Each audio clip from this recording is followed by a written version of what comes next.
On this episode of TFX TV, I will walk you through using my DIY Ultimate Eye Stabilizer. Then I will crack open After Effects to show how to further stabilize and recompose your shots. It's time for TFX TV. Let's plug in.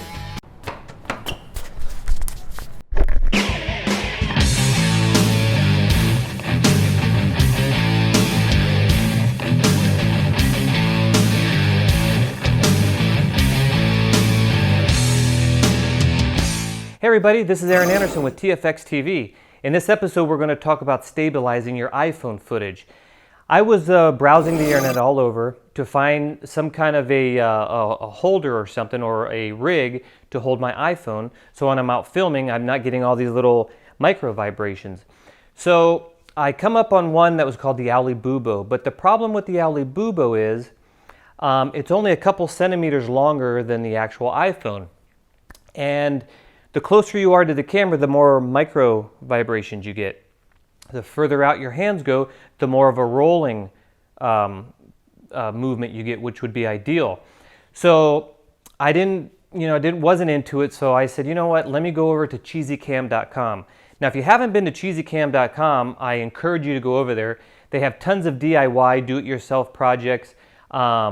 The blog is awesome because the guy who runs it over there puts up stuff like all the time, every day, deals on equipment, and just all kind of stuff. So go over to CheesyCam. So as I was over there and I was scrolling down the articles, I seen an article that was not related to iPhone or stabilization whatsoever, but what the guy was holding gave me an idea. And I said, I have one of those, and it is a bracket for your camera, and I think it's for flashes and stuff like that, and this is part of what it is. So I went ahead and got this out of my box, and I started modifying it. And what it is it's really compact, and that's not the best thing. The best thing is it works really, really well. So you have two buttons on the side here, which releases the handles. And then over at B&H, I bought one of these shoulder things here, which extend like that. And so now you have a nice stabilizing mount for your camera. So if we get the iPhone, which I have my tripod mount modification on this, so what you do is you just slide this, lock that down, and then you have a light. You can screw your light on here. I'm trying to do this while holding the camera. See, you got your light. I'll just turn on a little bit there. And then I'm recording myself right now on my Zoom, so hopefully this doesn't make too much noise for you guys. And there you go. Nice, stable. You keep your shoulders in, and I mean, this thing is just like super, super stable. You've got light, you've got audio. It collapses for easy carrying. I mean, it's really, really nice. So you can see that. It's pretty good. Now, there's a video I did at Christmas time called Christmas at Macy's. Go ahead and check that out. I used this setup without the light and without the microphone. And let me take the mic off here real quick so we don't get any vibration noises. And what I did was I used this here. Now, there's a hinge here. And what happened when you go see Christmas at Macy's, a lot of the panning shots or the up and down shots, I basically held this up here, held the camera like this, and then I just slowly panned down like this. That's how I got those stable shots. And of course the upper ones, I just went like this, and you can get nice, almost jib-like shots with this little setup here. So I call this the ultimate eye stabilizer, because you have the light, the recording device, audio, and everything. So when you're ready to go, you just lock all this down, take it all off. You take your iPhone off here. This goes like that. Push in the two buttons. It collapses and fits in a bag really easy. So what we did was my really good friend Lula, she's a great producer and a great actress, she volunteered to go to the beach and film for the first time on like actors and stuff, because I haven't used this yet on any actors or in kind of a movie situation. So we wanted to see how this would do. Now, we went to the beach to film this, and let me tell you, it was so windy there, it was like ridiculous. It's so windy that even a tripod probably wouldn't have helped, but by all means, you should always use tripods when you need a tripod. But we specifically went out there in the rough conditions with the Ultimate Eye Stabilizer just to see how it would work. And then when I brought it back in, we edited it, and then we did After Effects to stabilize it a little more. So this is a little look, a little teaser, if you will. I call this The Wave. Check it out.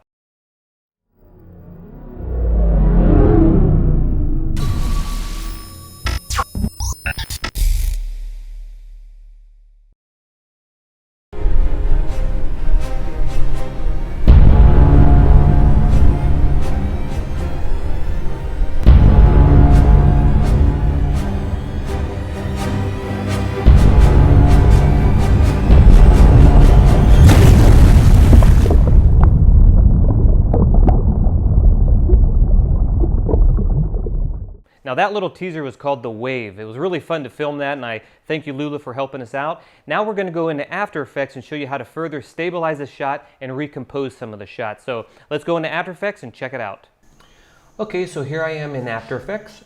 I already made a composition of 1920 by 1080, and this is the original footage that we have here. If I scroll along here, you can see it's the original footage, more or less. There you have it. So what I always do is I always edit inside a, not always, but most of the time, I edit inside of a 720 comp. So let's change this to 1280 by 720. That gives us more stuff we can do. I'm going to show you how to steady a shot. So let's do this one right here. Now in the final footage, there's all kind of crazy shaking going on, but I wanted to control that myself so that when the wave comes in, it shakes the camera on cue. So in order to do that, I had to steady the shot first. So what I did was I clicked on the footage, and you can come over here in the effects and presets and click on type in warp, and you have your warp stabilizer. Drag your warp stabilizer onto the footage, and it's going to analyze. Depending on the footage, it could take quite a bit of time to do this. Okay, then step 2 of 2.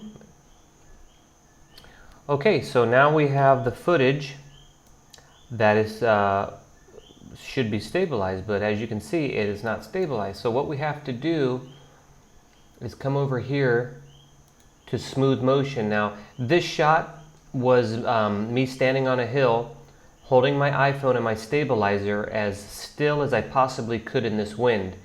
And since it's not a moving shot, we want to click on no motion. And now it's going to stabilize it again. And now, if we scroll through, we can see it's perfectly still. Very cool. Now, since we're inside of a smaller comp, we can right-click on the footage, go to Transform, and click on Fit to Comp. So now we have this nice, still shot for our video.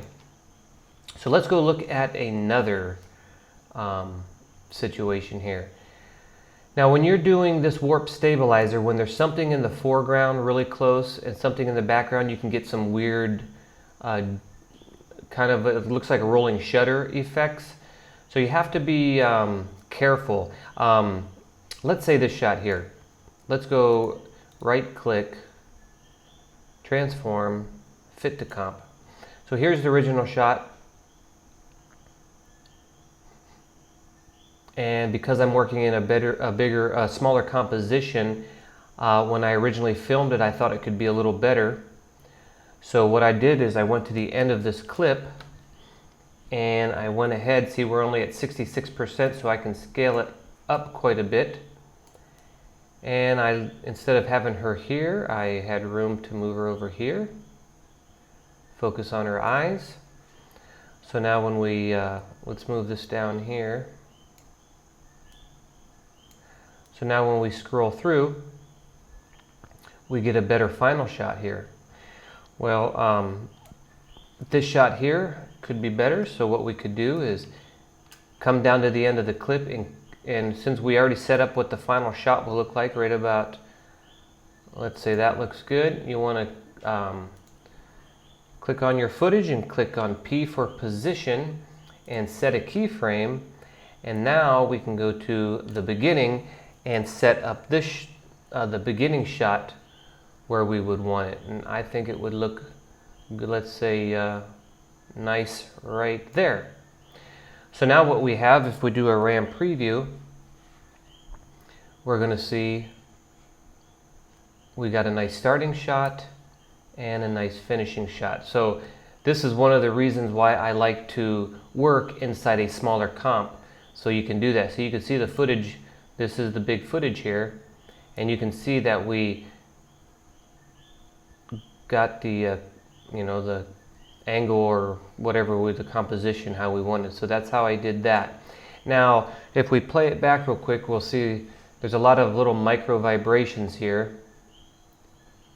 Not too bad, my DIY stabilizer did pretty good, but let's stabilize that out. So we click on the footage. Oh, we already got warp over here. Put a warp stabilizer, and now it's going to go ahead and stabilize the footage. Okay, here's the orange stabilizing bar, which means we're almost done. There we go, we are finished stabilizing it.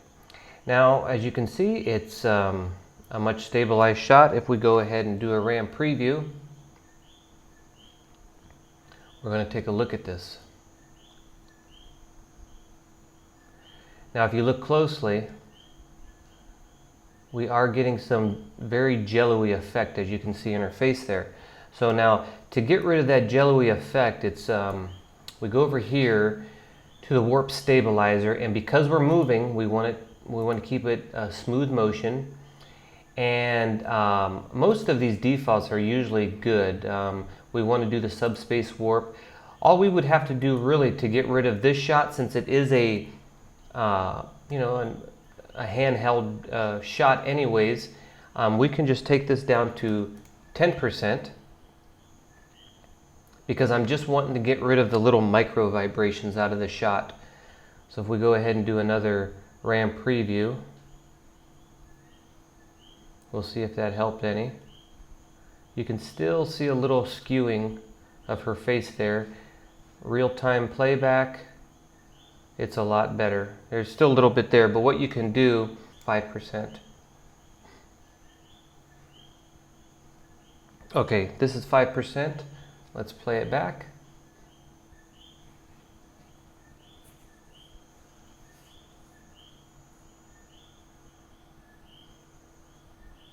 Here it is at real time.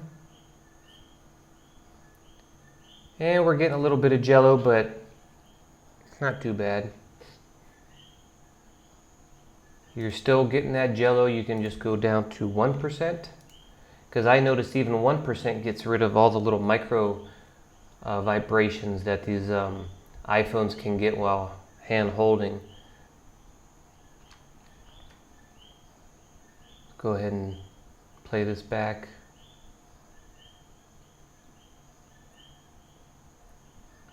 And see, that looks pretty good right there at 1%. There's no micro vibrations at all. It just looks like a nice smooth handheld push-in. So there you go. So that's how I did that shot there as far as stabilizing. This shot was the same as that. What about this one? That's the same. This is no motion. You want to come up here and put no motion on those.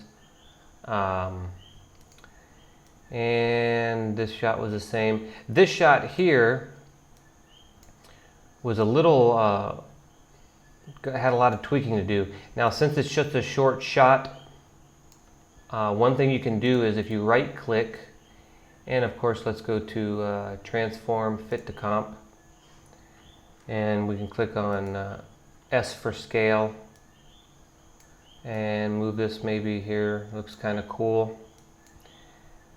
Now what we can do is right click and click on time stretch, and I wanted to slow the shot down just to get a longer shot out of it. And by slow motioning your clips, it also smooths out the, kind of stabilizes it in a sense of being more slow jerkiness than fast. So let's go ahead and put this down to this 150. Let's move all these back a little bit. Okay, so here we go. Let's RAM preview. See, there's a little bit of micro vibrations there, so we want to go just right clip, warp stabilizer, drag it on the clip, let it analyze. Okay, so we just let everything at the defaults because we're moving. It's keep it on the smooth motion. Let's do a RAM preview.